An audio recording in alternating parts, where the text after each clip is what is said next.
இன்னைக்கு அவன் தாத்தாட்ட கேட்டிருக்கான், ஏன் தாத்தா உனக்கு தலையில் முடியெல்லாம் போச்சு?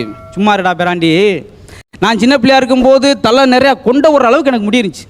வறுமையில் இருந்தேன், 7-8 பிள்ளைய கஷ்டத்தில் கடவுள்கிட்ட வேண்டி பார்த்தேன், ஒன்றும் செய்யலை. இப்போ போய் 60 வயசுக்கு பின்னாடி வந்து கடவுள் உனக்கு என்ன வர வேண்டும்டாரு. வர வேணாம், ஒரு மயிர் வேணாம்னே, மயிர் ஊரம் போயிடுச்சுரா அப்படின்ட்டு. அந்த கோவத்தில் அவர் பாவம் டென்ஷன் அடையத்தானே செய்வார். எப்போ கேட்ப அப்போ வந்து தராமல் வேணா அப்புறம் என்ன செய்வார்? பேருக்கு அதுக்கு சம்மந்தமே இருக்காது. என் கூட படித்த பொண்ணுக்கு பேர் அனுப்பிரியா. ஸ்கூலுக்கு அனுப்ப மாட்டாரு, காலேஜுக்கு அனுப்ப மாட்டாரு. அனுப்பிரியா. நாங்க போய் கேட்பேன், அனுப்பிரியா. இன்னொரு பொண்ணு நான் காலேஜ் படிக்கும் பேர் வந்தனா, அவ வந்தனா வராட்டி எங்களுக்கு என்ன. இப்படிதான் ஒருத்தன் திமுக துணை அப்படின்னு எழுதிட்டான். ஏடான்னு கேட்டா திருச்செந்தூர் முருக கடவுள் துணையா. இன்னொருத்தன் பக்கத்தில் அதிமுக துணைன்னு போட்டான்.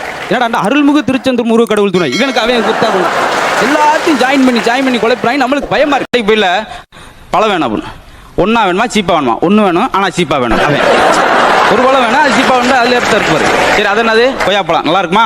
சரி ஒரு கொய்யாப்பழம் ஒரு 2 கிலோ கொடுங்க. நல்லா இருக்குமா? இனிக்குமா? இனிக்குமியா? புளிச்சிச்சுன்னா காசே வேணாம், அப்போ புளிக்கிற வளமாக ஒரு 2 கிலோ கொடுங்கன்றிருக்கான். அன்னைக்கு கூட ஒரு ஆள் ஓடி போய் போலீஸ் ஸ்டேஷன் ரிப்போர்ட் கொடுத்துட்டான்.